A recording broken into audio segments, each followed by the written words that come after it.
Ambassador, you're in Israel now, in Jerusalem. Can you tell us what is happening there? Is it safe to be in Israel now in these moments? Well, Israel had a not quiet night, though much quieter than the other nights before. Until now, we had more than 3,500 rockets shot at Israeli citizens from Gaza. Some of them fell on Gaza, but most of them were targeted at Israeli civilians in Israel. In the last night, we had around 50. You can say only, but think about, the famous cities of North Macedonia. Think about Tetovo being hit by 50 rockets last night. Didn't happen, of course, but it could have happened if you had Hamas as your neighbor. Situation here is not easy, and it's certainly right now still not safe. And it will not be safe as long as Hamas, the terror organization, is holding Gaza and being so strong as it is right now, being able to shoot at almost every other place in Israel, including Jerusalem. At the beginning, 10 days ago, they shot 7 rockets into Jerusalem. Some of them fell in Jerusalem, some fell in Arab villages nearby. But the intention is to kill people, and as long as you have that as a neighbor, you're not going to be safe. Though we are doing our best, and we have the Iron Dome, this innovative system that tackles most of the missiles when they're still on the air. But this is, of course, not an answer to everything. And it's certainly when you have people shooting at your civilians from hospitals, from next to mosques, from a kindergarten, from everywhere, it's also very problematic to find the right solution, how to tackle it, how to find them and stop them. And this is what we are trying to do. In the last few days, it was published that underground, huge tunnels, we call them even the metro. They didn't invest in metro, don't be worried. They used the money for terror. We call it metro because it's like a metro in its size, in its depth, and the turrets, but also the missiles and the launchers. And what we tried to do in the last few days, and this is also one of the reasons why we need a few more days, is to shut as much as possible. Because as long as Hamas is strong, there's not going to be a peace and tranquility and quiet in this region. Ambassador, do you have information about any Macedonian citizens who are in Israel in this moment? Well, actually, that's an interesting question because it's a question also of definition of what is Macedonians. And I'm not talking about your internal questions with your neighbors. I'm mainly asking about, if you're asking about Macedonians with Macedonian passports, which live now working in Israel, we have a few, not many. And we have one student, which will be going back. She studies at the Technion. But I think the interesting thing is when Hamas shoots at our cities, he's also shooting at Macedonians, at Macedonian Jews living in Israel. Just lately, we had Vicky Sarkisian that came, made aliyah to Israel from the Jewish community there. We have people which are also part of the Jewish community there, Dr. Rachel Vidrumer, which is from Kiryat Ono. Attacking Kiryat Ono is attacking her as well, in the same place where also people from the Sadikawi family, Hannah and Leah, live. On Macedonians as well. Of course, we don't look at it. But for the Hamas, it doesn't make a difference. If it's Yael Una in Jerusalem, which is leading an amazing organization of partnership, or Dr. Rachel Vidrumer, which is leading something to create something better in the relations with Bitula and the memory, or if it's a second or third generation like Sarah Le Calderon, it's all the same for them. For them, it's Jews in their covenant. It says that they want to kill all Jews. By the way, the little Jewish community in North Macedonia as well, they're Jews as well. They are part of their scheme. Of course, it will not happen. But I'm saying, so shooting at everybody that they can, no distinction for them, whether it's students coming from North Macedonia or Arab students in the university, they are all targets for the Hamas rockets. Ambassador, there were some statements from the Prime Minister of Macedonia and the leader of the opposition about the situation in Israel. How do you comment those positions of Mr. Zaev and Mr. Mickoski? should start first by saying that the first comments came from the foreign ministry, as should, and they were very clear, stating that two very important elements, which actually were also in the opposition declarations. This is saying that Israel has the right and obligation to defend itself, and that the terror organization Hamas is shooting, and this should stop at civilians. These are two very important elements. Well, as I'm sure you know, there were different nuances. We liked more some of the comments that were very clearly stating the support to Israel.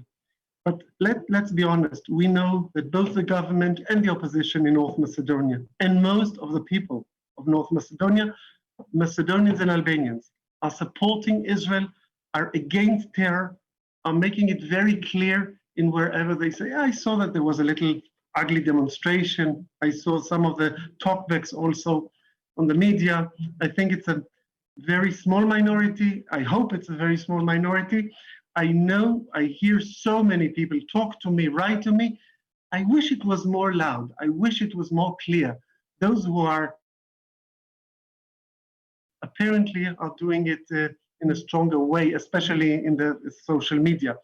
But no doubt that there's huge support to Israel. Again, we would prefer to hear things very clearly, very in a way that there will not be even hesitation who you're supporting. And I have no hesitation. But again, the fact that I have no hesitation doesn't mean that the public who are listening to these comments and declarations understand.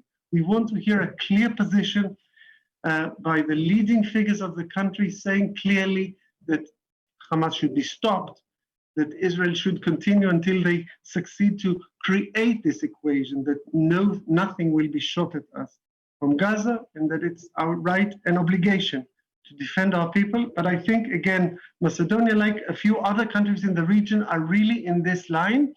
I can just share with you that we had also wonderful such declarations coming from both opposition and coalition. In Kosovo, we had very good comments yesterday from the foreign minister,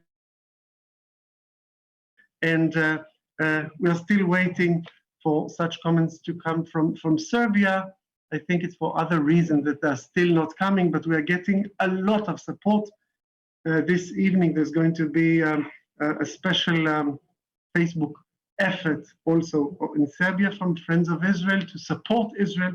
I'm sure that it will be seen.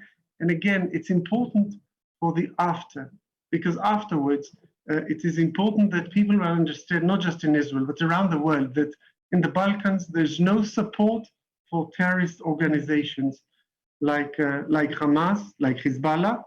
And we should create again this deterrence. We should get to this moment where Hamas will be afraid to shoot. And it will be wonderful also for other two things. One is for the peace process. We have no peace process now, but we can't have peace process with those who of Israel, but we can have with more moderates. We're not going to have any moderates around as long as Hamas and Hezbollah are giving the tone. And this is why it's so important that at the end of this round, Hamas will be weakened. It's already weakened, but it should be weakened even more to make sure that moderates can speak. Same people that were thrown from the roofs by Hamas when they took over in the election they had in the past. Now there's not going to be elections. The Palestinians canceled their elections that were supposed to happen a short while ago. This didn't happen, and they started shooting. Hamas is trying to take by force what they could not take because there's no election. At the end of the day, the situation now, the shooting from Gaza is bad news for the whole region. So I hope that we will succeed to minimize their power and then to start negotiations with the Palestinians. Ambassador, Many Palestinians oppose it, yes. You have mentioned the demonstrations. There were a lot of demonstrations around the world, also in Skopje. People said that you are killing innocent people, child even in Gaza. What is your comment about these accusations? Well, first of all, I want to say that I'm happy that the demonstrations in Skopje were very, very small, and it's not by mistake, because in Macedonia, many people know the truth. Yes, of course, kids were killed and adults were killed, And this is part of the reason of how Hamas operates.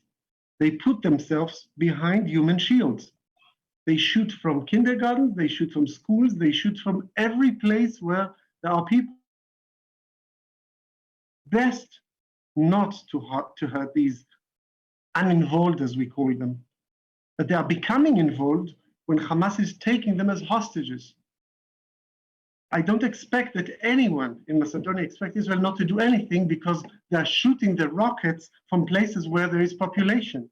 This is, of course, violation of international law and everything. But you have to, and people are telling me also, you are shooting more than they do. Of course we do. And we will shoot even more because we have to create deterrence. We have to stop them. Israel is a small country. I know it's bigger than the population of North Macedonia, but look at around us. We're talking about 22 Arab and Muslim countries. Israel is one with 9 million people. And still we're giving hand to the neighbors. We're even at these moments, a few days ago, there was Eid al-Fitr. In Eid al-Fitr, we had little celebration in a project in a hospital called Save the Children, where we operate kids with heart problems, also from Gaza. We have now kids from Gaza there, and they celebrated Eid al-Fitr in an Israeli hospital. So again, we will do our utmost not to harm, not kids, not uninvolved people. But Hamas, it's one of his goals to have as many casualties here and there, because this is his picture of victory. That's the sad thing about it. And it's said first of all for their population, but it's said for all the world, because if terror wins there, they will continue. They already try in other places. It's good that we succeeded to create some kind of deterrence to the north. The 150,000 rockets in the hands of Hezbollah, they don't need it for anything but to shoot at us. But they're not shooting them now. They're not shooting them because they're deterred from the last round. We should create this deterrent and use the period of time to find partners and get to some kind of negotiations and agreements. This will make a huge difference. And of course, I hope that the Macedonians will continue to support Israel, and we will continue to work together to do wonderful things. I can tell you that even if the small things, even when I want to do a big project, which costs a few tens of thousands of dollars, I have to calculate again now, because every such rocket that we use to stop their rockets, this Iron Dome facilities, each shot that we shoot to stop a rocket costs more than $50,000. So we have to calculate each and every shot, but we do it because for us, defending the population of Israel is the most important thing. I hope, as the mayor said, that we're going to have peace with the Arabs as soon as they will care more about their kids than hate our kids. So I don't know, it sounds a bit, it's about a cliche, but certainly when you look at the situation in Gaza, you can see that this is the kind of thing that you think to yourself, don't they love their children? I mean, how can they shoot from next to a kindergarten? It's things that I cannot understand. And I'm sure the people in North Macedonia cannot understand it either. And I really hope that they will stop and that after getting the moment of deterrence, there will be ceasefire and we'll go back to negotiations. Just to remind you, in the last few months, Israel signed agreements, peace agreements and other agreements with additional 4 Arab countries, which before that were in conflict with Israel.